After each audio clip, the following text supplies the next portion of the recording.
Good morning or good afternoon. Welcome to our continuing series of virtual voices focused on the United Nations Sustainable Development Goals. Today, our presenter is Mr. Sam Judd, recipient of the New Zealand Order of Merit, who is a social and environmental entrepreneur. He founded Sustainable Coastlines in 2008, a charity which coordinates large-scale coastal and beach cleanup events, as well as public awareness campaigns and educational programs. Sustainable Coastlines has worked with over 100,000 volunteers on tree planting and coastline cleanup events.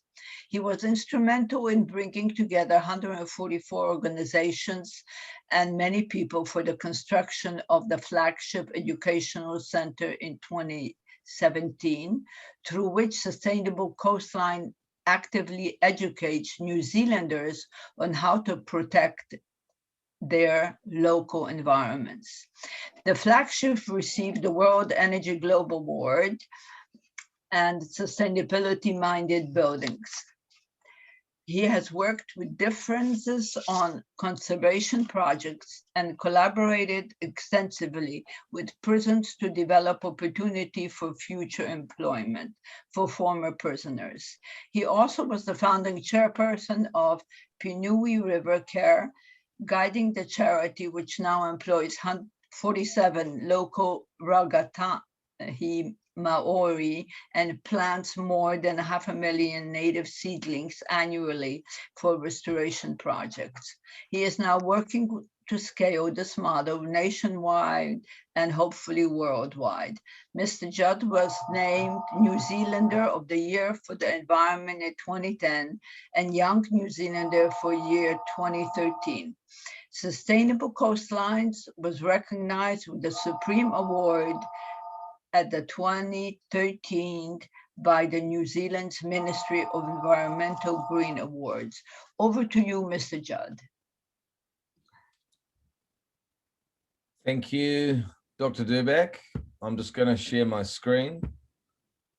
So hopefully you can now see the slide here, which says Te Mahere Whakauka, the Hope Project.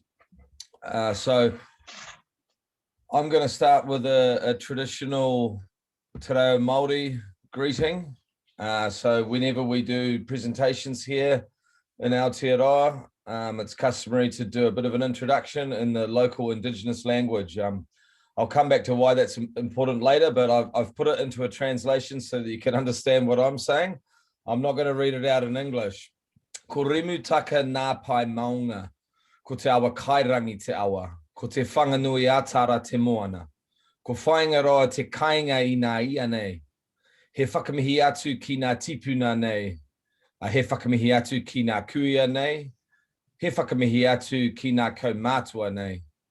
He whakamihi mati here ki nā kaitiaki o nā tangata o te ao tūroa nei. He whakamihi mai o ha ki nā kaitiaki o nā taio o te ao tūroa nei.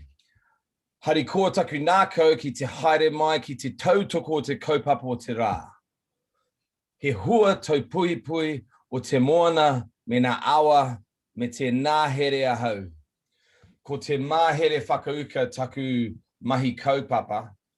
Ko he tautau mō te Ahika Trust me Pūniu River Care me ko Waitangi te Awa Trust toku nā mahi whare. Ko Pakiha toku iwi. Ko Judd me Isaac toku nā hapu. Ko Sam ahau nō reira tēnā koutou, tēnā tātou katoa. So I will now start my presentation.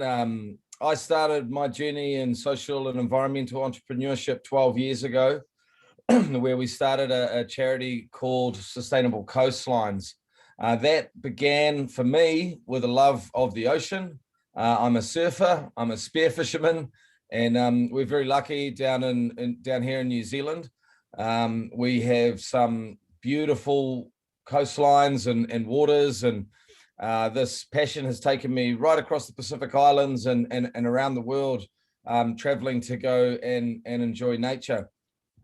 So 12 years ago in the Galapagos Islands, we were out there on a surf trip and we started finding plastic in the ocean, which inspired us to start running large-scale coastal cleanup events and create this charity that has now spread out really quite far across the Asia Pacific region.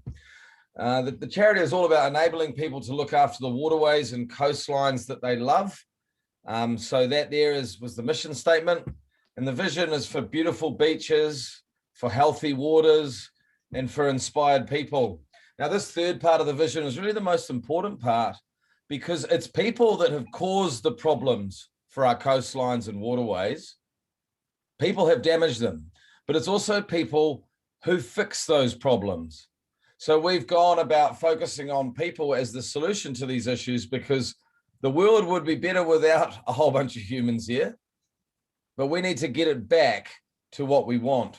Now, I think the one thing about the name Sustainable Coastlines, I'm not sure that we chose the right name. Like, I've changed my thinking on that a little bit these days.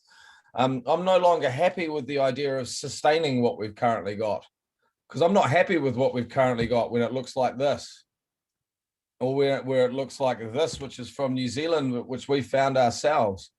I don't want to be aiming for something that is the current state of our environment. We need to regenerate our waterways. We need to regenerate our coastlines. It's a different definition. It's about making it better rather than sustaining what we've currently got. To begin with, we were worried about the animals that were eating plastic, that were getting caught up in plastic, and that was a big driver and a motivation for us to do all of this work. Some way into the journey, we researched it a lot further and realized that actually this was happening. Fish were eating plastic, thinking that it was food. They're actually attracted to plastic because it has smell on it that attracts fish and birds to eat it. Now, plastic's made from the byproduct of the oil production process. It's a mixture of oil and chemicals, and some of those chemicals are really poisonous. There's carcinogenic chemicals in there. There's endocrine disrupting chemicals in there, which can have a really bad impact on the way that our children are growing up. Now, I'm a spear fisherman. You know, I go out there and I look for fish to shoot, like this one, and I'll go diving and I'll shoot a big fish like this. Now, this is a kingfish and it's quite high up in the food chain.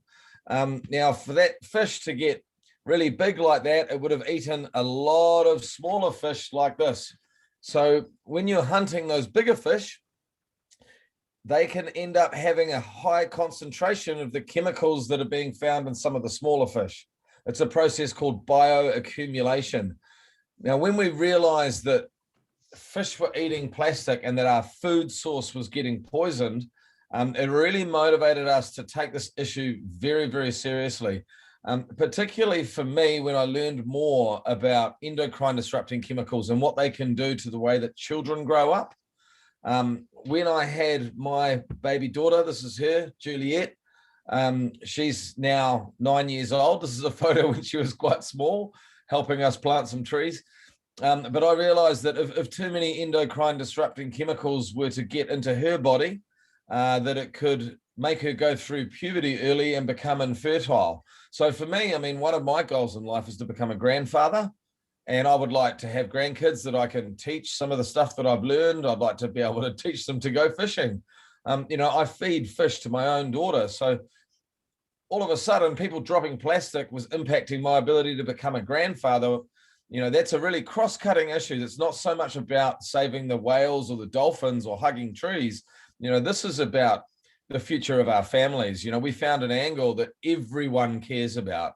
Whether you're sitting in prison or whether you're sitting on the other side of the world right now, most people do care a lot about their family legacy and being able to have grandchildren. So that message was, we were able to cut that through and reach many more people once we learned more about it.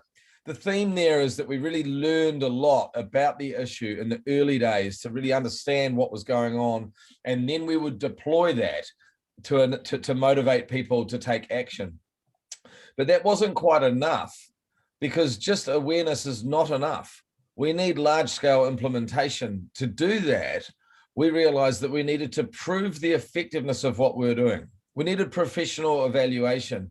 So we started by working out where this rubbish was coming from. Now, in a rural setting, out in the farmlands, a lot of the sources coming through the rivers and through the ditches on the side of the road. But in an urban setting, we need to start looking at these stormwater drains. So this is a photo of a drain in Auckland City. That's New Zealand's biggest city. That one single drain, that's what it looks like inside of there. Now, this is the most important street economically in all of New Zealand. We went down there pretending that we worked for the local council, for the municipality, put on some high-vis vests and pulled all the rubbish out of the drains on Queen Street in Auckland with a pull scoop and brought the media with us. So that one drain, this is the photo of what we found in that single drain, 167 pieces of plastic, which are the common thing about all of this stuff here is that it's really single-use plastic. So we started to prove where it was coming from, and then we combined that with an education program that had an evaluation system attached to it that was able to prove behavioural change. So we started to show by measuring the change with 17,000 school students doing a longitudinal study with professional psychologists that the education programs that we were running were reducing single-use plastic consumption and were reducing littering behaviour. And that was fundamental in our journey because once you know your intervention works, it's easier to get it funded and it's easier to scale it up. We already knew that would happen if we got good results. What we didn't know was how much interest people took in that and how it motivated our own staff, because I tell you what, like this kind of work, picking up rubbish, it's hard work doing this in an NGO where you've got to raise the money to pay your team and also be running these type of events. So during my time at Sustainable Coastlines, some of these numbers were pulled out recently by Dr. Durbach in the introduction, but over 100,000 people and more than 1.5 million litres of rubbish. Like, to put that into context, the tallest building in all of New Zealand is made of concrete. It's the Sky Tower in Auckland City. It has 1.5 million litres of concrete in it. Now, that is the tallest building in the whole country. And most of the rubbish that we're picking up is actually looking like this. It's really quite small stuff. So when you think about that in volume and litres, it's a huge, huge amount. But we realized that this is a global problem. And we also realized, despite what I might have thought when I was a bit younger, thinking that I could tackle the entire world and fix everything, there is plastic on every single piece of coastline in the whole world. And there's no way that one NGO that started by a bunch of surfers in New Zealand is going to fix all of that by themselves. So then you have to decide, well, what are you going to do with the time that you've got? You want to fix the problem, but there's no way you're going to get to that scale where you're going to be able to do it all yourself. So we decided to open source our work. We built a program called Love Your Coast, which enabled us to take our knowledge and our evaluation frameworks and education programs and spread it throughout the Pacific, throughout Asia, and throughout New Zealand as a capacity development program. So what that looked like was enabling people to look after the waterways and coastlines that they love. That's our mission statement. So for us, enabling people is building tools and then teaching people how to use those tools once they've been proven. We started to address some of the most difficult places that you can possibly go, because we figured that if you can do it in a place like Port Moresby, which is one of the most dangerous cities in the whole world, and you can make it work there, then you're going to have a robust model that can be spread even further and go global. So this is an image of Port Moresby, of near Ella Beach in Port Moresby. And when you look at this image, you can really see the level of despair that it can get to for a lot of places in the developing world. Papua New Guinea, which is where this is from, is on the list of some of the least developed countries in the world. Less than 30% of the population even have electricity. And this is an area where they're actually catching and eating fish. It was too dangerous for us to go in there by hand. We had to actually get a digger to start to pull that rubbish out. We motivated over 850 people in one day, and spent a lot of work training up some of the local leaders here to learn how to run the Love Your Coast program, which they then started rolling out around the country in partnership with the Olympic Committee. And that was proven to actually work really, really effectively in places that we've never visited. They've been receiving the education program, and it's dramatically reduced the level of litter on their coastlines. That was also delivering skills that helps people to learn how to be a confident speaker and to go and tackle other challenges in life. So we have seen that capacity development model work effectively. But that's not the only way to reduce plastic going into the ocean, right? Like, education's one part, but you've got to look at infrastructure, you've got to look at policy, you've got to look at marketing campaigns. When you're doing these interventions, you then need to be able to prove that it has actually reduced what's gone into the ocean. So we realized that we needed a really good system for capturing that data. Like, we've always done a lot of analysis on the rubbish that we've picked up, but we realized that it wasn't very efficient and it wasn't able to go global. So we raised a bunch of money and developed a citizen science litter data and solutions platform. That is called, it's got an app which people can use for free, and it's alongside the United Nations categories for plastic in the ocean. So we're one of the founding partners of the Global Partnership for Marine Litter, and also the Global Partnership for Nutrient Management. So I'm going to get onto nutrient management in just a minute. That's litter intelligence right there. It's litterintelligence.org, so you can easily find that if you want to Google it and have a look at the tool that we developed. That is now fully functional. So at the point that we raised the money to build the litter intelligence tool, I shifted my personal focus into the waterways space, which is a program called Love Your Water. Sorry about the resolution on that slide, but basically, when we went and saw those stormwater drains, we could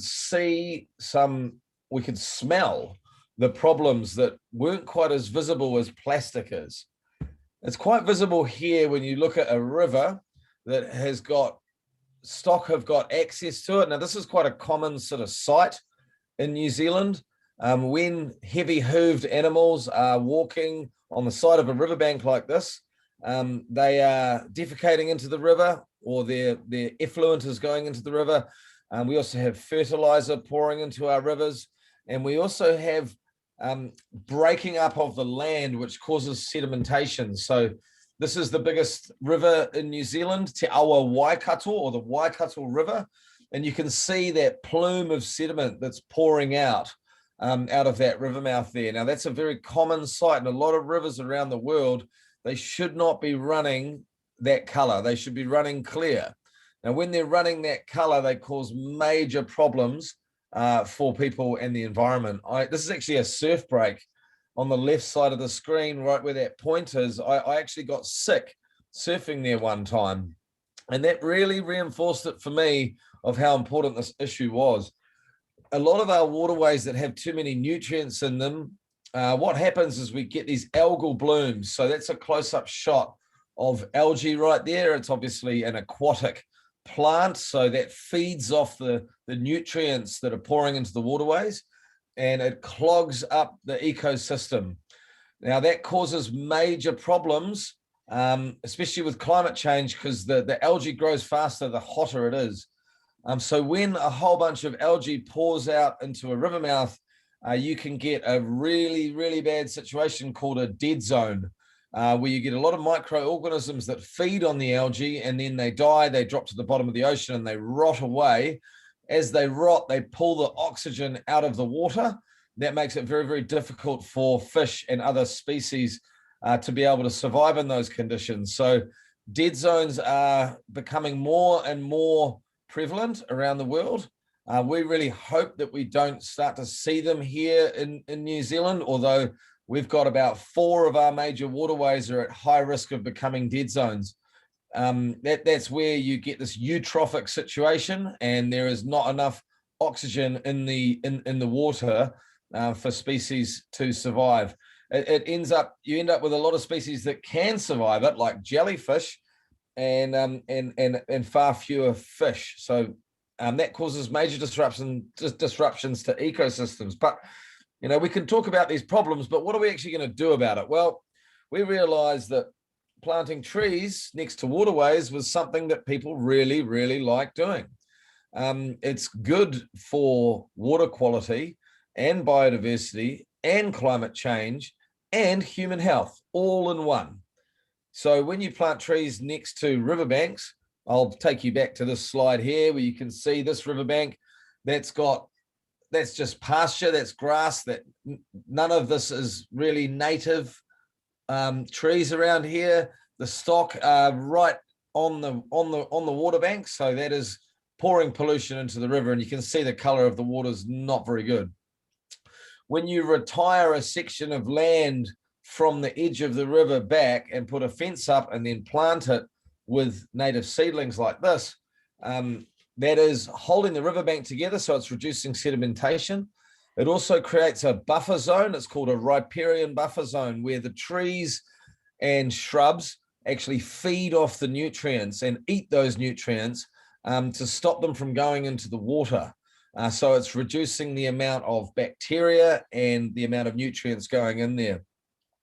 You also are creating habitat for native biodiversity. So as long as you control the pests, and we have quite a big issue with pests in New Zealand, then if you control the pests and you establish habitat like this, then you're creating places where native animals will make nests and survive and increase in their numbers. You're also, of course, sequestering carbon by doing this. So it's an intervention that has multiple positive impacts for the environment.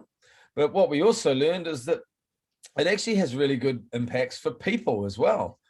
You're out there, you're working, you're in nature, you're getting physical activity, and connection to nature is proven to be good for mental health, which is a key issue for everyone. And I can tell you, I go out there planting trees, I finish a day of that, and I feel really good. And so do all the school kids that have come with us. Also, so do a whole bunch of other people that we work with, like offenders. Now, early in our journey, we realized there's no way we can scale this up by ourselves. We need to be innovative. We need to be creative. We need to think of solutions to take this to scale. So a long time ago, this is about 7 years ago, this image, you can see my face with the sunglasses on here. The rest of these guys who are around me working, you can't see their faces. There's a reason for that. It's because they're serving a sentence. They're offenders who have been served a community-based sentence. So I've delivered more than 250 days on conservation work with community-based offenders like these guys, where I will run an educational presentation with them in the morning and then deploy them to go and do work on conservation. At the start, we just did the work, which is a 6-hour workday. And then when I started running a presentation before we kicked off the work, we were able to, with 1 hour less in the workday, we were able to double the output that we were achieving because we were giving them something. We were educating them as well. And they got passionate about it and they started to care about it. So we managed to connect with a section of society that is not normally looked at as a source of contribution towards positive conservation work. What we also realized through this was it was healing people. It was helping to heal people who had major mental health issues, who had addiction issues, who had perhaps, had an upbringing that wasn't quite as privileged as other people have had. And they loved it and they got stuck in and we got huge amount of work done. So then I realized, well, actually, we also need a source of seedlings. So I rang the local prison out of the phone book and managed to persuade them. Well, they were really keen. As soon as I presented the idea, we built a native tree nursery at a prison in central North Island in the Waikato. Now, this is a working prison with 650 men who work a dairy farm that surrounds the prison. So they're spending all day working with cows. Now, 53% of the New Zealand prison population are Māori. That's the Indigenous population. they only form 17% of the general population. Now, that is a shocking and embarrassing statistic, which unfortunately is the same situation if you're looking at First Nations people in Canada and the United States. You have disproportionate imprisonment rates for minorities and for Indigenous. If you look over at Australia with the Aborigine population over there, the stats are similar, if not even worse. Now, it's not just about prisons, but it's also lack of employment, less opportunities in education, and much poorer health outcomes than non-Māori have in New Zealand. So those are all statistics that I'm not very proud of, I'm not very happy about, but I want to do something about. And as we started to do this work, we realized that we actually could do something about it. So alongside building this nursery, this native tree nursery at the prison, we engaged with the local Indigenous population. The river that you saw in the previous slide there that runs through the prison right there, that's a stream, that's a tributary of the Pūniu River. So rivers, when I started my introduction in Te Reo Māori at the start, the very first thing I said was, ko te awa kairangi te awa. So when you introduce yourself during a mihi whakatau or traditional Māori introduction, you always start with your river. So I said, te awa kairangi is the river. The local Māori, where this prisoners would say, ko Pūniu te awa. The Pūniu is the river. So the local Māori who are from this area where the prison was, we started engaging with them. And I helped a young leader there to establish a charity called Pūniu River Care. These are their values. These are their own values. 5 years ago, we set a target as to what we were going to try and achieve. And we're now in year 5, and we have the capacity to do 1.5 million native seedlings. Now, 1.5 million native seedlings would mean a workforce of 110 people. And as soon as you're starting to get up to some big numbers like that, you're seeing some major social changes going on.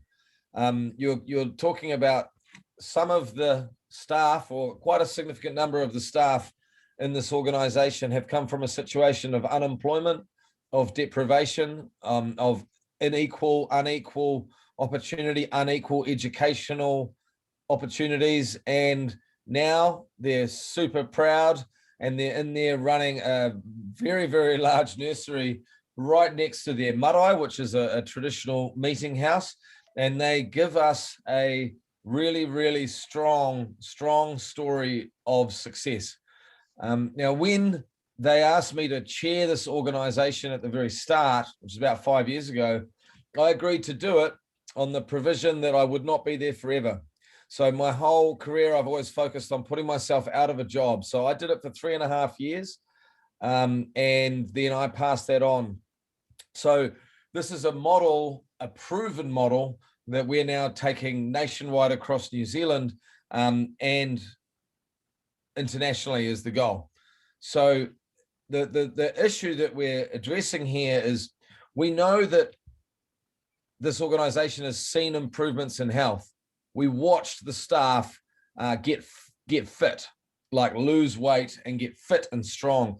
We also watched them learn cultural competency and understand their own history as they were going through this work. We watched them, some of them suffering from addiction problems. We watched them gain better mental health through connecting to nature and through doing meaningful work, like work that was connected to their culture, because the rivers, the mountains, and the ocean in Te Reo Māori and Māori culture are fundamentally important. And that's actually the same with all Indigenous cultures. They have a very strong connection to the land, much stronger than us foreigners who, well, my ancestors were foreigners who probably helped with the colonization of New Zealand. We don't quite have the same connection. So it's not just about the negative statistics and trying to improve those. It's actually also about the fact that Indigenous people have a stronger connection to the environment than people who come from a colonization background, which is the main reason why I like to focus on that area. So as we're out there in these regions, though, creating jobs, it's not enough just to create a job. You know, you've got to have wraparound services. You've got to have counseling support. You've got to have tools and how to do governance, how to do human resources and budgeting and finance and fundraising and all these different skills that are needed. So that's what I do as a job, is I build toolkits that I can help people to use to run an effective organization. This one now, Pūniu River Care, has 47 staff and is planning to scale up to 110. And they are now working on establishing housing out near the marae here in some of this land that you can see that's not yet a nursery. So we realized that actually construction and housing is a major important part of having a successful enterprise. And while I was still at Sustainable Coastlines, which I left last year to run this HOPE project, which is scaling up the tree planting, the food production work, we built an education centre on the waterfront in Auckland City. We had very, very little money to be able to put into this. So we created a series of partnerships, including this one, which is the maximum security prison in Auckland, where my role was motivating prisoners to go into vocational training, to do welding and joinery. And this is an image of maximum security prisoners.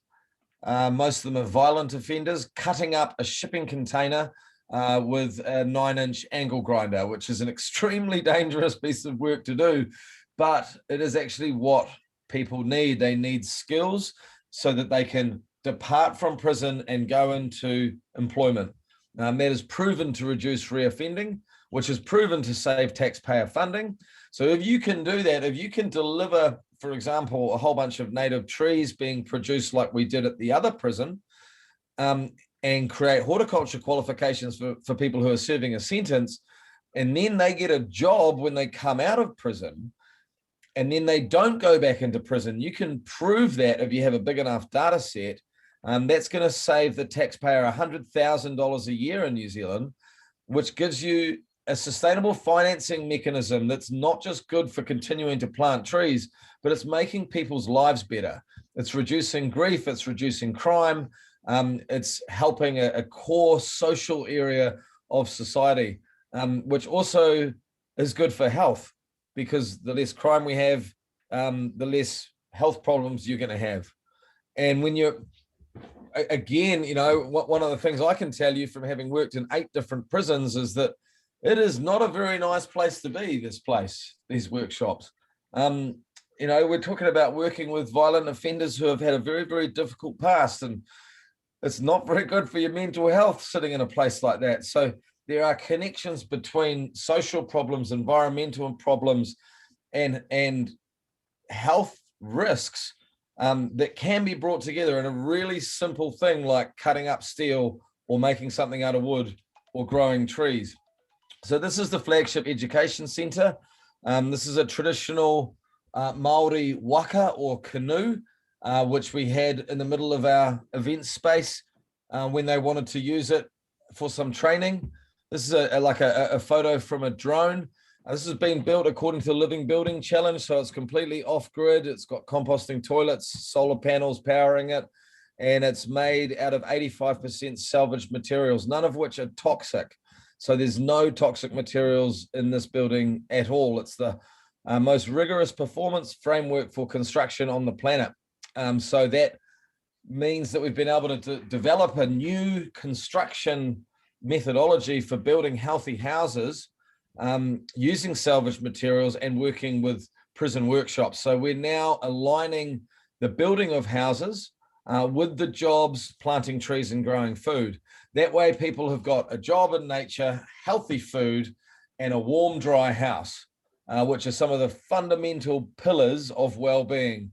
Until you've got a warm, dry house, good work that you want to do, healthy food, and some kind of cultural or social connection, those are the fundamental pillars of well-being. Once you've got those 4 cornerstones, then you can start to be innovative, you can start to be creative, you can start to lead and teach other people on how they can deliver solutions. So this is an image of our famous Prime Minister when we launched the Education Centre, and it was mentioned in the introduction, but we received what's described as the most prestigious youth award for sustainability on the planet for that work, which was really a reflection of all of the work that we have done with Sustainable Coastlines. But coming into the end of this talk now, the conclusion of all of this work for me, I left Sustainable Coastlines, the charity I started myself last year, to focus on rolling out this job creation model where we would be able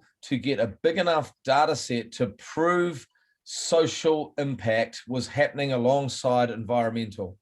So social impact includes, for example, reducing the health costs to taxpayers by creating jobs that are making people healthier.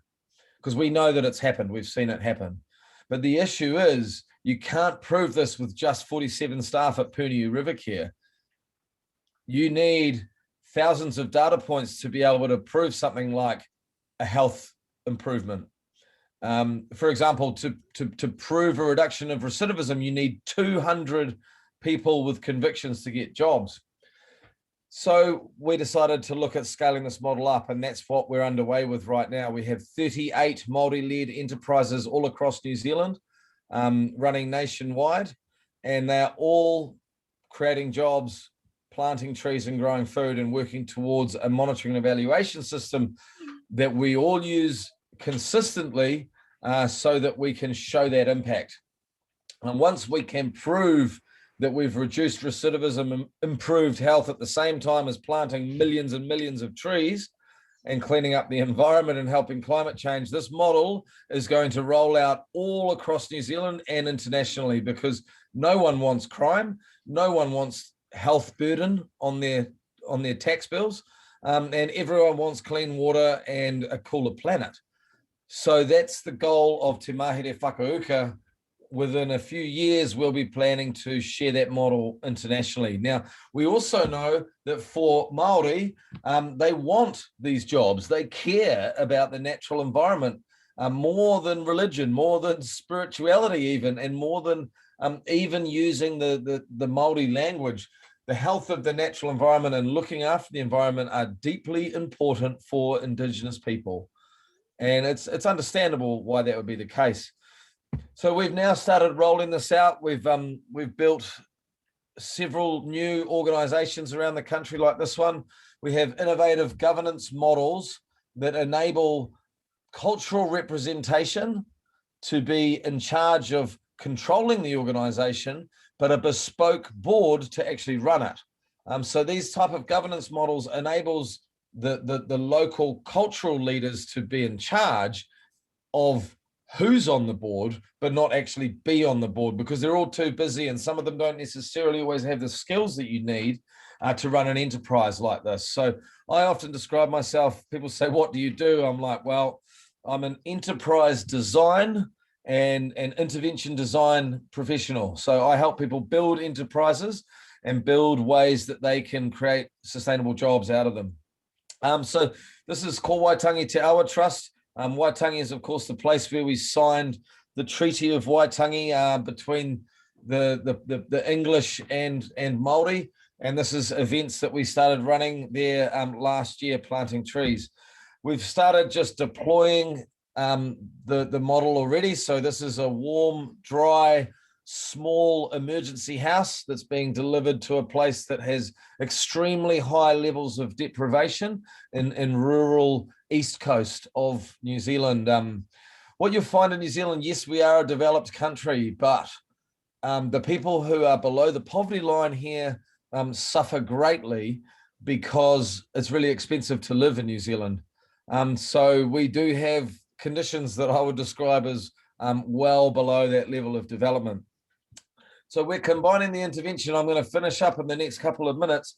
We're combining the intervention, jobs planting trees, jobs building houses for the workers to live in, and jobs growing organic food so that the families all around those enterprises are all fed with culturally appropriate food like this beautiful sweet potato or kumara, which is a traditional Māori food. Now, we're also looking into value-add infrastructure. So that's things like manuka honey and essential oils and natural dyes, where you can make garments out of the materials that you're growing when you're planting the trees. So that's a woolen blanket that's made out of flowers, pahutakawa flowers that we made as an example of how you can Mr. use Judd, the native. thank you. We really need to, can you finish? Because we really need to leave some time for questions. Yep, so this is my very last slide. Look, thanks very much for joining, everyone. I've got a list here, which I think we're going to go off onto the questions now. And do you want me to stop the slide? Yes, please. Okay, well, we can share this maybe later, this list of different areas of work that we're doing. Those are my contact details, and now we'll just shift over to any questions. Thank you. It was a very fascinating presentation. I'm sure that you could have continued and we could have continued listening, but unfortunately, this is a 60-minute program, so we really need to continue. Ariel, over to you with the questions. Thank you, Dr. Durbeck. So the first question is, what do you see as a compromise between the health of the planet and the economic well-being of the world? This includes tourism and large-scale factories, which are harmful to the seas and coastlines. Is such a balance possible in theory? Yeah, that's a really good question. I think a lot of people get caught up in the idea that regenerating the environment is at the expense of economic development. I mean, that's a major issue here in New Zealand when you've got some farming practices here are very much not sustainable, certainly not regenerative. So we have a real tension with that question, but a lot of the time what I've noticed, and I've taken this work to 17 different countries. I've been to about 6 different United Nations conferences and seen many different solutions that do actually work. You can have a regenerative business. A lot of the time it's just people just don't have access to the knowledge of how to do that. You can do that, for example, through offsets. So every time you take a boat and burn some fuel to go out surfing, and admittedly, I still do that myself. If you're planting a tree as part of that business model, then you can have a regenerative impact as a business. And do you know what? People actually want to give something back. So I don't think that, I think that it's a short-sighted view to think that regenerative practices at the expense of economic development. If you look at it with a slightly longer term vision, without natural capital, we have no long-term economic growth. It's as simple as that. Thank you. Our next question is from Jessica Williamson.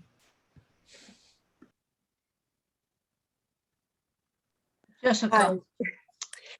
Sam, you spoke about the importance of Indigenous values for nature and for the work that you do. Could you give some more examples of different values or knowledge that you've been able to incorporate from Māori into your work and into your projects? Yeah, for sure. So, a big, some of the really important values that we've seen with working with Indigenous communities, with Māori communities here, there's a very strong theme or value called kaitiakitanga. So that means guardianship. So if you're a kaitiaki, then you're a guardian. And once local Māori get the opportunity to say, yes, I'm a kaitiaki of this river, they're far more motivated than people would otherwise be to look after that river. So, because it fits in with a strong cultural value, they work harder to care about that river than someone who's just getting paid whatever that money is to go and do the work. So kaitiakitanga has been a big one. Whanaungatanga, so strategic relationships and empowering families. There's a very strong kind of connection to whakapapa and family history with Indigenous peoples. And that has meant that traditional knowledge that is held with some of the elders gets, I guess, harvested and saved or protected by people who are doing this work, and they'll go and sit down with their aunties and uncles and grandparents and learn about what the river used to be like and how they used to harvest food from it and how they used to protect it. And what's been really beautiful is because a lot of that knowledge is getting lost through colonization, through urbanization. But as we're creating jobs in the regions, we're starting to see that knowledge come back and be deployed into practice. Like another one that I think is really cool is koha. So that's another Māori value. And koha is about generosity. So it's about giving away your knowledge, about giving away, about helping people and inviting people to your place and feeding them really well. So that idea of koha fits in really well with something that I've been focused on for at least 10 years, which is open sourcing everything that we create. So we, that really resonates really, really nicely with me. We don't just open source stuff, we create it, we prove it, and then we raise funds to teach people how to use it, which is going a bit further down the track than open source. You don't just fix a problem by just building an app alone. You need to go and help people use it. So yes, I would say generosity, guardianship, and strong family whakapapa connections would be three that stand out for me. Thank you. Ariel, next question. The next question is there discrimination in hiring Indigenous people in European countries? Absolutely. In New Zealand, there is. I can't talk on behalf of the whole world because, my focus is here at the moment, but the unemployment statistics are very clear. They're disproportionate. But it's worse than that, in terms of people even getting hired and their pay rates for people who have an equivalent level of education, they're disproportionate. And quite frankly, the stats are very clear. In all countries that have been colonized, we have institutional racism within the policing system, within employment and business. So there's no doubt that it exists. Discrimination exists. Even people who are Māori but have a name that's not Māori find it easier to get a job than someone who's got a name which is a Māori name. And that's quite frankly disgusting. So, I'm very passionate about delivering interventions that start to rebalance that story. Thank you. The next question that I have is, how do you encourage as many people as possible to such a socially important cause? Well, look, everyone's got different reasons for their motivation. So I sort of talked about a couple of them in my journey. For me, it started with just wanting to care about the ocean. Then I started, I cared about the animals, but not everyone cares about animals.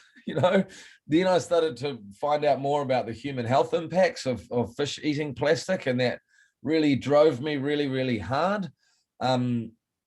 Sometimes it requires like a negative personal experience. Like if you stand on a broken bottle when you're going for a swim on the beach, you'll never drop rubbish again, right? If you get sick when you're surfing, like my story, that's going to motivate you more. But everyone's got different reasons for caring. Planting trees has so many positive impacts, and I've already read them out, so I'm not going to go back to that. But some people really like birds, some people like surfing, some people like catching eels out of the river, and some people are extremely passionate about climate change, and then others just care more about health and human health and cultural impact. But if you can bring all of those into one intervention that's not too complex, like to be honest, like growing food and planting trees, that's not that difficult to do. Evaluation frameworks like what I'm working on, where you're bringing that all together and doing the research, that's a little bit more complex, but the intervention itself is really quite simple. It just has multiple areas that motivate different areas, like different demographics of society. So it's I always say, put yourself in the other person's shoes. When you're thinking about how to motivate people from different demographics, regions. Think about them rather than yourself for a while, and then you'll work out a way to motivate them. How has the ban on plastic straws helped pollution, or has it helped reduce an immense amount of pollution in the ocean thus far? Look, the straight up answer globally, no. That's not going to be enough. The vast majority of microplastics in the ocean are coming from synthetic fibers. So every time you've got a plastic piece of clothing that you put it in the washing machine, thousands of pieces of plastic go into the ocean. So just straws or plastic bags alone is not going to do it. We need much more robust legislation, as well as education, as well as infrastructure, to all be delivered. And just banning one thing alone, it does help. It's definitely better than not doing it. But the volume of plastic going into the ocean is going up and up every year because there's more consumption every year, particularly in developing countries. We need to think a lot more about how we would enable developing countries in particular to improve their infrastructure and start removing plastic before it escapes. That would be the biggest intervention I think we could possibly do. Like if you remember that photo from Papua New Guinea, you can see how much of a problem it is in a place like that. Straws are insignificant compared to that pile, you know? Thank you so much. The next question that we have is, as we know, stressing or destroying vital ecosystems will have enormous economic as well as environmental and social costs. Which jobs are no harm for ecosystems nowadays?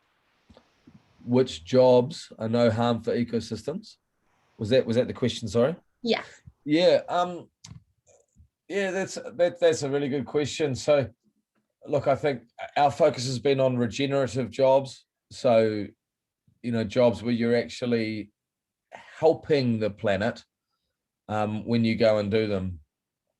Now, there's a vast, you know, there's a whole bunch of different types of work out there. So I can't really describe like all of the different jobs that are going to be negative or positive for the planet. But I think, you know, education is one which is clearly important. As long as you know that it's working. Like not all education programs work. So unless you're evaluating and proving the effectiveness of your education program, then you can't yet say that that's doing anything necessarily that's changing the situation. You know, I think anywhere where you can contribute to something that can be scaled up, that can regenerate the environment and regenerate people's health. There's multiple facets of work that we're working on. You know, there's probably 60 or 70 different specialist fields within the project that we're doing when it comes to building, monitoring and evaluation tools. For example, citizen science tools doing water quality or biodiversity or social impact research. So I think for anyone out there who's trying to think about what kind of job they want to do, they should think about their own personal values and what they like doing, because they're more likely to stick at it if they have fun when they're doing it. Make sure that if regeneration is one of your values, then make sure it's a job that's doing that. There are a couple of things that I wanted to mention. I think that your focus on history of colonization is excellent, besides many other things that you mentioned. But I think that this is basically and unfortunately foster discrimination and destruction of both the flora, the fauna, our environment, and particularly due to more consumption and our focus on buying more stuff rather than utilizing. And I think that this is a very, very important problem that unfortunately is not addressed at all because of the pressure of the manufacturers. So I would like your point on that. Yeah, I mean, I've been through the same issue recently with a phone. You know, it's lasted less than a year. It was a very expensive phone. Phones are full of toxic materials, heavy metals, rare earth minerals. We've changed our way of engineering to make money. We've also changed the way that we live and work to make money, with a short-term focus. Like New Zealand right now could feed 40 million people. We've got a population of 5 million. We feed 40 million people a year, but most of that is actually dried milk solids that are not high value. They're not regenerative, and it's all focused on money making. In the meantime, we've got, you know, 200,000 people suffering from material hardship, child poverty, who are not getting proper nutrition. We've got lots of land, and we've got the ability to grow our own food. So I'm really about that sort of self-resilience, you know, rather than worrying about what the global market says or what all the marketing says. You know, go there and learn your own skills. You know, create an off-the-grid village where it doesn't matter if there's an earthquake, because you've got a simple wastewater system and you've got your own food right there. And if you get cut off from supplies, you're resilient because you're looking after yourself. So I think less focus on, you know, what the marketing tells you that you need, and more focus on core needs. Like I talked about the 4 cornerstones of well-being earlier, and I really do believe in that, you know, shelter, food, work, and social connections. And then, you know, that can all be reflected in a resilient person and a resilient enterprise that's not so reliant on the globalized markets and the way that we're fed all of this materialistic rubbish. The other question, I completely agree with you, and I'm glad that you pointed that out. The other question is, have you considered the fact that one of our biggest problems is also overpopulation?